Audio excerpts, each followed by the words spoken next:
Ενώ λοιπόν κατά τη διάρκεια της Επανάστασης του 21 τα συντάγματα που συντάσσονται εκείνη την εποχή μιλούν για μια βασίλευτη δημοκρατία και λαϊκή κυριαρχία. Μετά την Επανάσταση ορίζεται η απόλυτη μοναρχία ως πολίτευμα. Μπορείτε να μας εξηγήσετε ποιος είναι ο λόγος? Οι λόγοι που απαντούν σε αυτό το ερώτημα είναι δύο βασικά. Ο πρώτος λόγος είναι ότι η μοναρχία στην απόλυτη μορφή της ήταν ο κανόνας τότε στην Ευρώπη μετά την πτώση του Ναπολέοντα. Επομένως η Ελλάδα δεν μπορούσε να διαφύγει από αυτό το κανόνα, από αυτό το καθεστώς της παλινόρθωσης που ήταν η νέα πραγματικότητα στην Ευρώπη μετά το συνέδριο της Βιέννης του 1815. Ο δεύτερος λόγος είναι ότι ένας μονάρχης, απόλυτος μονάρχης και δι ξένος, ήταν αναγκαίος τότε στην Ελλάδα προκειμένου να συμφιλιώσει τους Έλληνες που είχαν βρεθεί ξανά αντιμέτωποι σε αιματηρές συγκρούσεις μετά τη δολοφονία του Ιωάννη Καποδίστρια, του πρώτου κυβερνήτη τους, και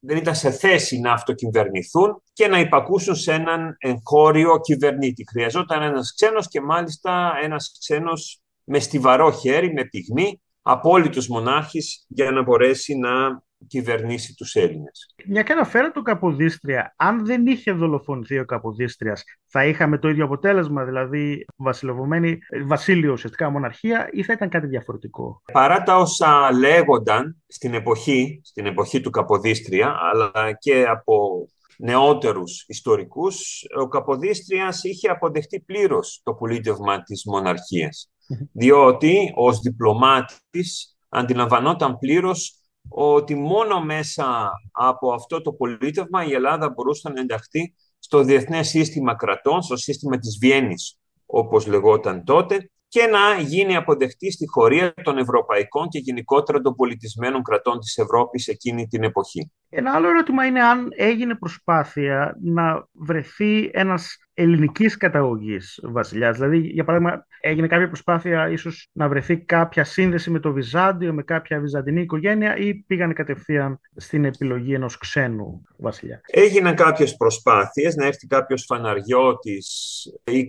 κάποιος ομογενής Έλληνας της Ρωσίας και να εγκατασταθεί στο ελληνικό θρόνο, αλλά αυτό το σενάριο δεν ήταν ρεαλιστικό, διότι η ελληνική αριστοκρατία του Βυζαντίου είχε σβήσει με την άλωση του 1453 και την πτώση του Μιστρά της Τραπεζούντας λίγο αργότερα, και δεν είχε τις περγαμηνές και τους τίτλους που είχαν άλλοι Ευρωπαίοι πρίγκιπες, Άγγλοι, Γάλλοι, Γερμανοί, έτσι, και Ρώσοι. Και επομένως αυτό το σενάριο ήταν εκτός πραγματικότητας.